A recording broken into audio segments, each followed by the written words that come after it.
आदाब। ये आकाशवाणी है। खबरों के साथ मैं माजिद अली।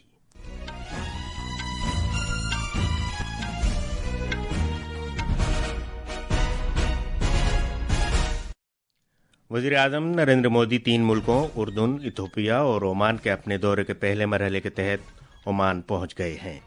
एनडीए और अपोजिशन अरकान पार्लियामेंट के दरमियान बहस के सबब पार्लियामेंट के दोनों ऐवानों की कार्रवाई में रखना पड़ा है। शहरी हवाबाजी के वजीर राम मोहन नायडू ने कहा है कि डीजीसीए के तहत किरायों की निगरानी से मुताल्लिक यूनिट को मुस्तहकम किया जाएगा ताकि हवाई जहाज के किरायों पर नज़र रखी जा सके। दिल्ली हवाई अड्डे पर कोहरे की सूरत हाल बेहतर हुई है। मुसाफिरों को परवाज से पहले अपडेट चेक करने का मशवरा दिया गया है। और सिडनी के बोंडी बीच पर गोलीबारी करने वालों की शनाख्त बाप बेटे के तौर पर हुई है, जिनका बुनियादी तौर पर ताल्लुक पाकिस्तान से है। इस हमले में हलाक होने वालों की तादाद बढ़कर 16 हो गई है।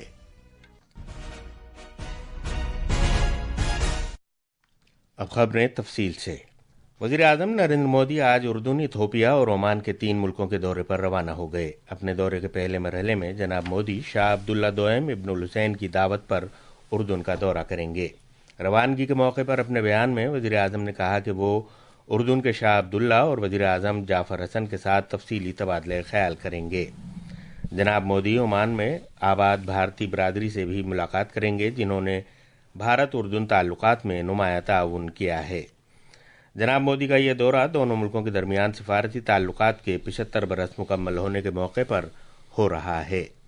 ओमान से वज़ीर आज़म कल इथोपिया की राजधानी आदिस अबाबा जाएंगे। वो इथोपिया के वज़ीर आज़म डॉक्टर एबी अहमद अली के साथ तफसीली बातचीत करेंगे। जनाब मोदी वहाँ आबाद भारतीय बरादरी से मुलाकात करेंगे और पार्लियामेंट के मुश्तरका इजलास से भी खिताब करेंगे। अपने दौरे के आखिरी मरहले में जनाब मोदी बुध के रोज़ ओमान के मस्कत पहुँचेंगे। वज़ीर आज़म का यह दौरा भारत और ओमान के दरमियान सिफारती ताल्लुकात के 70 बरस मुकम्मल होने के मौके पर हो रहा है। मस्कत में जनाब मोदी ओमान के सुल्तान के साथ तबादले ख्याल करेंगे और वहाँ आबाद भारतीय बरादरी से भी खिताब करेंगे। मज़ीद तफसील हमारे नामा निगार से। भारत और उर्दून के दरमियान ताल्लुकात गहरे तारीखी रिश्तों, बाहमी एहतराम और सियासी, इक़्तिसादी और कलीदी शोबों में बढ़ते इश्तराक पर मबनी हैं। 1950 में कायम हुए सिफारती ताल्लुकात गुज़श्ता 75 बरस में मुस्तहकम हुए हैं, जिससे इलाकाई इस्तेहकाम, तरक्की और राब्तों की मुश्तरका दिलचस्पी का इजहार होता है। आज बाहमी ताल्लुकात मुसलसल आला सतही राब्तों और आला क़यादत के दरमियान आपसी समझबूझ पर मबनी है। वज़ीर आज़म नरेंद्र मोदी का उर्दून का ये दौरा तकरीबन 4 दहाइयों में किसी भारतीय वज़ीर आज़म का पहला बाज़ाब्ता मुकम्मल दौरा है।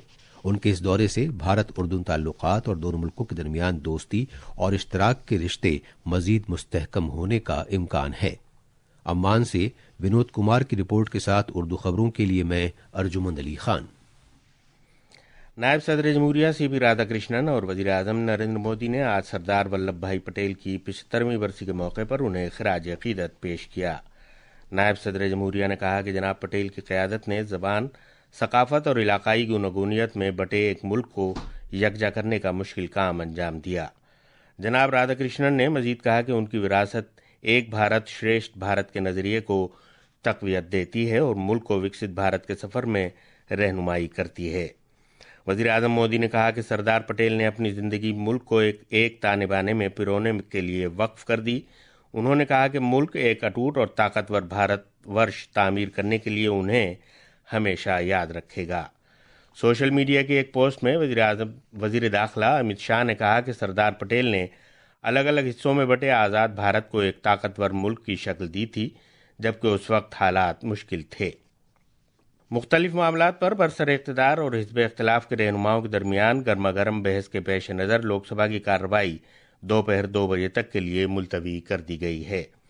पहली बार मुलतवी किए जाने के बाद जब ऐवान की कार्रवाई दोपहर 12 बजे शुरू हुई तो अपोजिशन के अरकान पार्लियामेंट ने नारेबाजी शुरू कर दी और वो ये कहते हुए ऐवान के वस्त में आ गए कि हुक्मरान पार्टी ऐवान की कार्रवाई चलने देना नहीं चाहती। एनडीए के अरकान पार्लियामेंट ने कांग्रेस की एक रैली के दौरान वज़ीर आज़म नरेंद्र मोदी के खिलाफ की गई काबिल एतराज़ रायज़नी का मामला भी उठाया। प्रिजाइडिंग अफसर ने एहतजाज करने वाले मेंबरान से ऐवान की कार्रवाई चलने देने की अपील की, लेकिन शोरगुल जारी रहा और कार्रवाई दोपहर 2 बजे तक के लिए मुलतवी कर दी गई। اس سے قبل لوک سبھا اور راجیہ سبھا کی کارروائی اسی معاملے پر دوپہر 12 بجے تک کے لیے ملتوی کر دی گئی تھی۔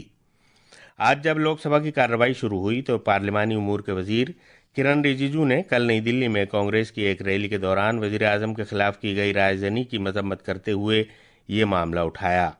جناب رجیجو نے کہا کہ ایسی رائے زنی اس ملک کے لیے ناقابل قبول ہے۔ انہوں نے کہا کہ یہ شرمناک اور افسوسناک ہے۔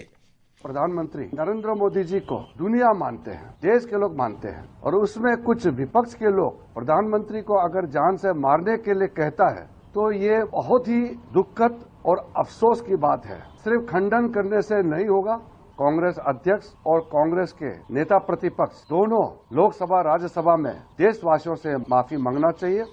اسی طرح کی صورتحال راجیہ سبھا میں رہی۔ جب آج ایوان کی کارروائی شروع ہوئی تو ایوان کے رہنما جے پی نڈا نے بھی راجیہ سبھا میں اپوزیشن کے رہنما ملکارجن کھڑگے اور سینئر کانگریس لیڈر سونیا گاندھی سے معافی کا مطالبہ کیا۔ انہوں نے کہا کہ اس طرح کی منفی رائے زنی سے کانگریس پارٹی کی سوچ اور ذہنیت معلوم ہوتی ہے۔ نامداروں کے جھنجھلاہٹ کو اسپشٹ انگت کرتا ہے، اور ساتھ میں اس طریقے کی بات کہنا، ایک پردھان منتری جی کے خلاف مرتیو کی کامنا کرنا، یہ اپنے آپ میں بہت ہی نندنیہ ہے۔ اس کے لیے نیتا پرتیپکش اور کانگریس پارٹی کے نیتا آدرنیہ سونیا گاندھی جی، ان کو دیش سے معافی مانگنی چاہیے۔ یہ خبریں آکاشوانی سے نشر کی جا رہی ہیں۔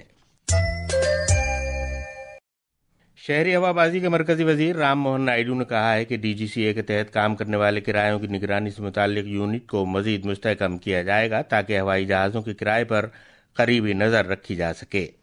آج راجیہ سبھا میں وقفے سوالات کے دوران ضمنی سوالوں کا جواب دیتے ہوئے جناب نائیڈو نے کہا کہ گھریلو پروازوں کے کرایوں کے ساتھ ساتھ بین الاقوامی پروازوں کے کرایوں پر بھی نگرانی رکھی جا رہی ہے۔ وزیر موصوف نے کہا کہ حالیہ انڈیگو بحران کے پیش نظر، جس کے سبب بڑے پیمانے پر پروازیں منسوخ ہوئی تھیں، وزارت نے کارروائی کی اور ہوائی جہاز کے کرایوں کی حد مقرر کی ہے اور انہیں کفایتی اور سب کے لیے قابل رسائی بنایا ہے۔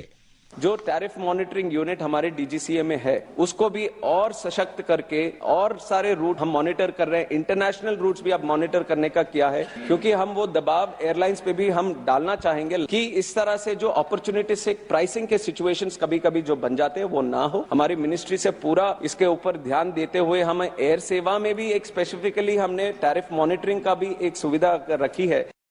دلی ہوائی اڈے کے رن وے پر حالات بہتر ہونے کی وجہ سے پروازوں کی آمد و رفت معمول پر آ رہی ہے، تاہم کچھ پروازوں کی آمد و رفت میں فرق پڑ سکتا ہے۔ مسافروں کو دی گئی ایک ایڈوائزری میں دلی ہوائی اڈے نے مسافروں سے زور دے کر کہا ہے کہ وہ تازہ جانکاری کے لیے اپنی ایئر لائنز کے ساتھ رابطے میں رہیں۔ اس نے کہا ہے کہ ہوائی اڈے پر موجود عملہ مسافروں کی مدد کے لیے موجود رہے گا۔ آسٹریلیا کے شہر سڈنی میں بونڈی بیچ پر یہودی تہوار ہنوکا پر کیے گئے ایک دہشت گردانہ حملے میں مرنے والوں کی تعداد بڑھ کر 16 ہو گئی ہے۔ حملہ آوروں کی شناخت باپ اور بیٹے کے طور پر ہوئی ہے، جن کا اصل تعلق پاکستان سے ہے۔ آسٹریلیا کی پولیس نے اس گولی باری کو دہشت گردانہ حملہ قرار دیا ہے۔ حکام کے مطابق ایک 50 سالہ شخص اور اس کا 24 سال کا بیٹا مبینہ حملہ آور تھے۔ اس شخص کی موت ہو چکی ہے جبکہ اس کا بیٹا اسپتال میں داخل ہے اور پولیس حراست میں ہے۔ اس حملے میں 2 پولیس افسروں سمیت 42 افراد زخمی ہوئے۔ آسٹریلیا کے وزیر اعظم اینتھنی البانیز نے کہا ہے کہ آسٹریلیا میں رہنے والے یہودیوں پر حملہ ہر آسٹریلیائی شہری پر حملے کے مترادف ہے اور اس حملے سے سبھی کو تکلیف ہوئی ہے۔ اور آخر میں خاص خبروں کی سرخیاں ایک بار پھر۔ وزیر اعظم نریندر مودی 3 ملکوں اردن، ایتھوپیا اور عمان کے اپنے دورے کے پہلے مرحلے کے تحت عمان پہنچیں گے۔ این ڈی اے اور اپوزیشن ارکان پارلیمنٹ کے درمیان بحث کے سبب پارلیمنٹ کے دونوں ایوانوں کی کارروائی میں رکھنا پڑا ہے۔ شہری ہوا بازی کے وزیر رام موہن نائیڈو نے کہا ہے کہ ڈی جی سی اے کے تحت کرایوں کی نگرانی سے متعلق یونٹ کو مستحکم کیا جائے گا تاکہ ہوائی جہاز کے کرایوں پر نظر رکھی جا سکے۔ دلی ہوائی اڈے پر کہرے کی صورتحال بہتر ہوئی ہے۔ مسافروں کو پرواز سے پہلے اپ ڈیٹ چیک کرنے کا مشورہ دیا گیا ہے۔ اور سڈنی کے بونڈی بیچ پر گولی باری کرنے والوں کی شناخت باپ بیٹے کے طور پر ہوئی ہے، جن کا بنیادی طور پر تعلق پاکستان سے ہے۔ اس کے ساتھ ہی خبروں کا یہ بلیٹن ختم ہوا۔